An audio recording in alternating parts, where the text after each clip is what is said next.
Luego de haber realizado el calendario agrícola, será necesario evaluar los riesgos de nuestra planificación. El riesgo climático.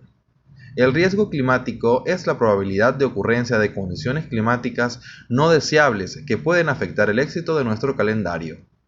Por lo tanto, debemos evaluar los riesgos en cada una de las fases de nuestra planificación. Comenzamos con la evaluación de riesgos en la fase de preparación de suelos y siembra. Sabemos que debemos tener la condición intermedia para preparar suelo y siembra. Por lo tanto, entre los riesgos que debemos tomar en cuenta tenemos que el mes seleccionado para estas labores no cumpla con la condición ideal, el riesgo de que la fecha de inicio de las labores de preparación del suelo sea diferente a la seleccionada o el riesgo de no disponer de 15 días para estas labores. Para la evaluación del riesgo de que el mes seleccionado para labores no cumpla con la condición ideal, utilizamos el cuadro de frecuencia de condiciones de disponibilidad de agua. Nuestra condición cuenta con un 35% de probabilidades de éxito. Por lo tanto, al resto de las probabilidades presentes en este mismo medio corresponden los riesgos. En el ejemplo podemos ver que cada condición cuenta con su probabilidad de ocurrencia, por lo que debemos sumarlas para totalizar el riesgo. Para valorar los riesgos de que la fecha de inicio de las labores de preparación del suelo sea diferente a la seleccionada, utilizaremos la herramienta de frecuencia de las fechas. En el ejemplo que vemos en pantalla, el 19 de abril se identificó como la fecha probable para el inicio del prehúmedo en un 80%. Por lo tanto, contamos las fechas en que el prehúmedo comenzó después y cuantificamos el riesgo de que la fecha sea diferente.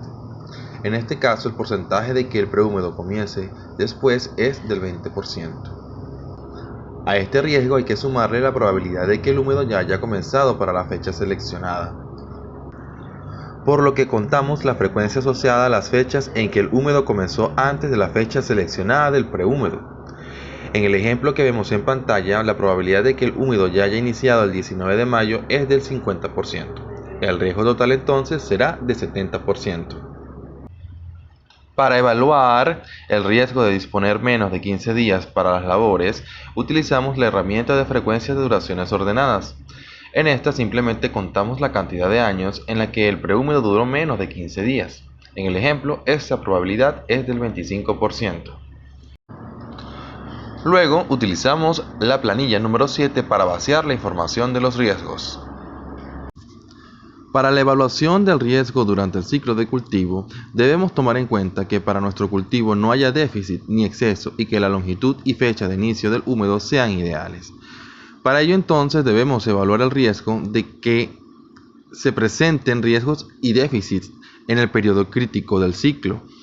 Asimismo, debemos evaluar el riesgo de que para la fecha seleccionada de inicio del ciclo, el periodo húmedo se atrase y que la duración de este periodo sea menor a la longitud del ciclo del cultivo. Para evaluar el riesgo de que para la fecha seleccionada de inicio del ciclo el húmedo se atrase, utilizamos la herramienta de frecuencia de fechas ordenadas.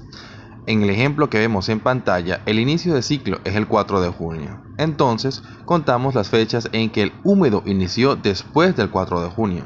Este riesgo es de 30%. Para cuantificar el riesgo de que la duración del periodo húmedo sea menor a la longitud del ciclo del cultivo, nos vamos a la tabla de frecuencias de los resultados de balance hídrico y contamos los años en que la longitud del húmedo fue menor a la longitud de nuestro cultivo.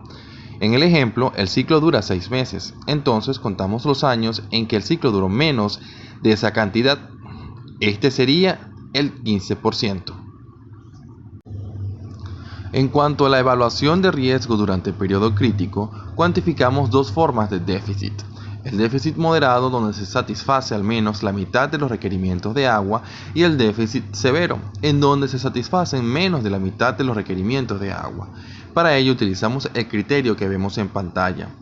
Podemos emplear el criterio en donde la relación entre la ETR y la ETO se encuentra entre 0.5 y 1 para definir el déficit moderado, o entre 0 y 0.5 para el déficit severo. También podemos dividir la evapotranspiración entre 2 y compararla con el déficit. Luego contamos la cantidad de años en el que se presenta tanto déficit moderado como déficit severo.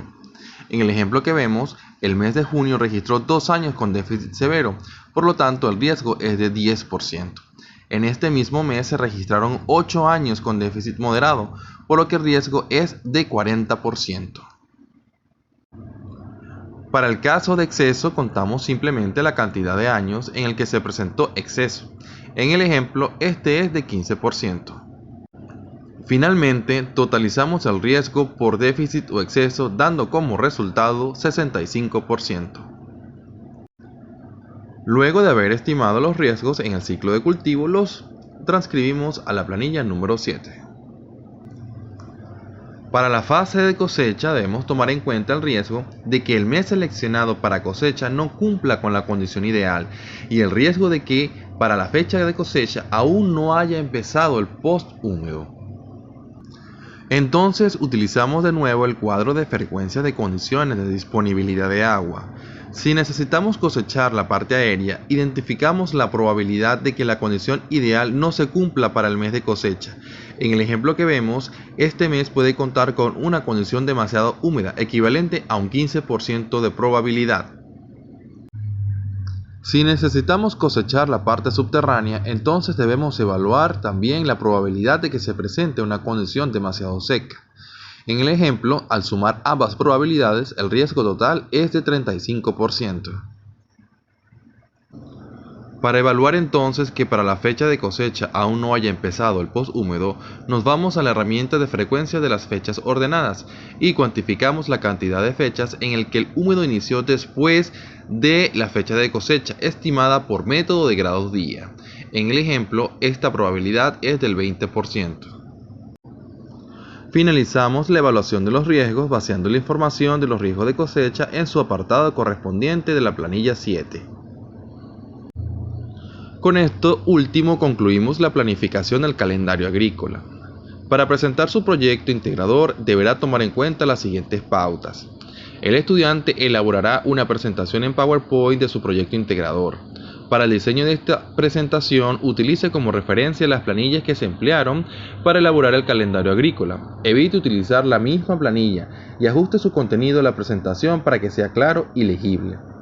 Antes de la defensa de la presentación, esta debe cargarse al campus virtual a un foro que estará disponible para ello. La presentación se realizará vía Zoom o Google Collaborate. La plataforma a utilizar y la fecha a realizarse la presentación se definirá en consenso con los estudiantes y los docentes. Para cualquier duda o consulta utilicemos el grupo de WhatsApp. Mucho éxito en su planificación.